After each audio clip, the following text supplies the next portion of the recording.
Buenos dias, senorita. My siesters are getting shorter and shorter. Oh, look at all the people, and welcome to Bright Disney. And today we're talking about the history of Big Thunder Mountain. If you haven't heard of Big Thunder Mountain, well, of course you have if you're a Disney fan. It is a attraction in the Disney parks that is a roller coaster type attraction, and you're on a runaway mine train, and it is set in the Old West at Frontierland in all of the lands. Well, not all. It's in Tokyo, Disney World, Disneyland, Disneyland Paris, and I believe that's it. So it first opened in Disneyland September 2nd of 1979, and then it opened in Disney World September 23rd of 1980, July 4th, 1987 in Tokyo, and it opened with the park in Paris April 12th, 1992. Fun fact, Big Thunder Mountain is taller than the castle at Disneyland. Big Thunder is 104 feet, and the Disneyland castle is only 77 feet tall. You might think it is taller though, because they do use forced perspective, where they make the stuff on the bottom. They make the stuff on the top a lot smaller. The windows are actually a lot smaller. They're not to scale, but it tricks your brain into thinking it's farther up. It was created by Tony Baxter, and it was inspired by Utah's Bryce Canyon and the Monument Valley of the Old West. It was birthed out of the idea of the Western River Expedition in Walt Disney World. Basically, in Walt Disney World, they were not going to have Pirates of the Caribbean. Instead, they were going to have a similar attraction called the Western River Expedition. You would go through old towns, and it'd kind of be like Pirates of the Caribbean, where you go through and it's like yo ho, whatever. But it would be like, it wouldn't be yo ho, it would be like mining songs, and you'd be going through the Old West, and they had a bunch of other attractions, including a minecart attraction, a bunch of attractions that would be combining to create this, and it would be called Thunder Mesa.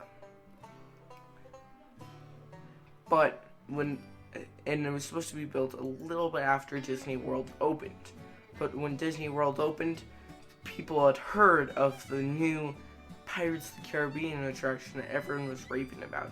Because Disney thought, people don't want Pirates of the Caribbean in Disney World, Orlando's too close to the Caribbean.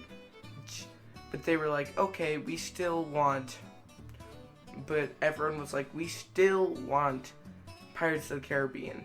When Walt Disney World opened, there was an outcry for Pirates of the Caribbean, and they quickly constructed an inferior version of the attraction without a Blue Bayou scene and less drops, because you can't really dig down in Florida. This delayed Big Thunder Mountain, which was first conceived by Tony Baxter in 1972. In 1974, it was delayed again due to the construction of Space Mountain as a roller coaster, which opened in 1975. If you guys want to see a history video on that, leave a like and leave a comment saying you do that. In 1977, construction began on the attraction in Disneyland, and 2 years later, the attraction opened. And it was a very popular attraction, and it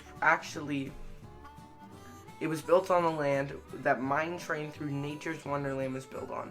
To pay tribute to that former attraction, Disney has laid many tributes to it, even though it is a lesser known former attraction. And some of the tributes they have done, such as, you can see the town from the Mine Train Through Nature's Wonderland named Rainbow Ridge in the end, and it is named something else in Disney World.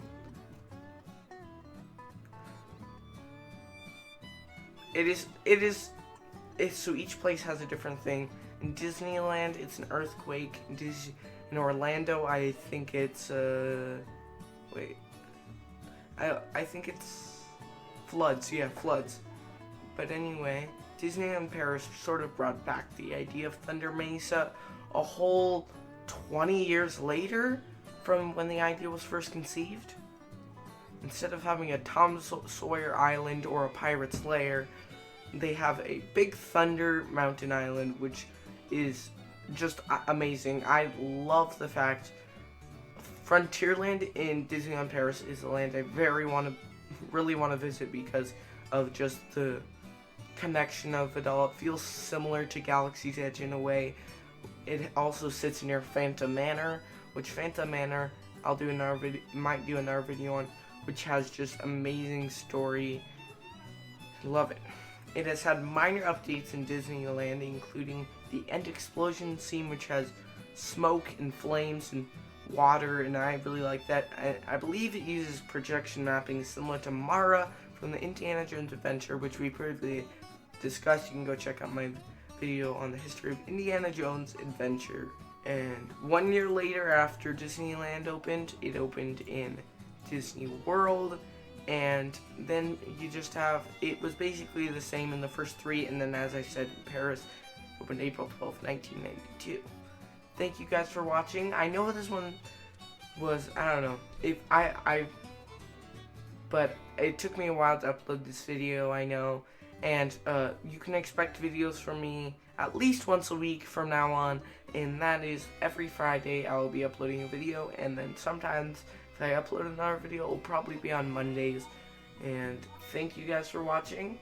Bye.